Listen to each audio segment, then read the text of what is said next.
প্রতি সোমবার ও বৃহস্পতিবার জান্নাতের দরজাসমূহ খুলে দেওয়া হয়। এরপর এমন সব বান্দাদের ক্ষমা করে দেওয়া হয় যারা আল্লাহর সাথে শিরক বা অংশীদার স্থাপন করে না, তবে সেই ব্যক্তিকে নয় যার ভাই ও তার মধ্যে শত্রুতা বিদ্যমান। আপনি জানেন কি শিরক কাকে বলে? আল্লাহর সাথে কাউকে শরীক করা বা অংশীদার স্থাপন করাকে শিরক বলে। প্রকাশ্য ও সবচেয়ে মারাত্মক শিরক হলো শিরকুল আকবার বা বড় শিরক।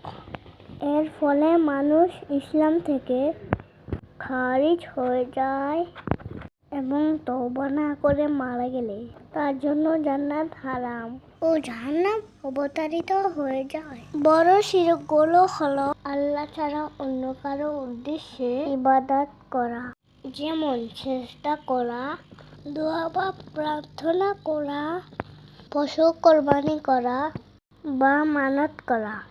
আল্লাহ ছাড়া অন্য কাউকে ক্ষতি বা কল্যাণের মালিক মনে করা এবং পূর্ণ ভরসা করা। আর দ্বিতীয়টি হচ্ছে শিরকুল আসগর বা ছোট শিরক।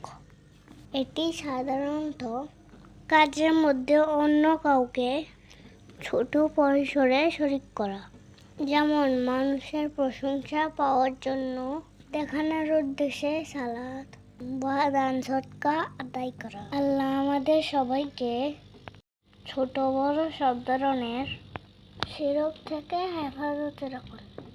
সবাই বলুন আমিন।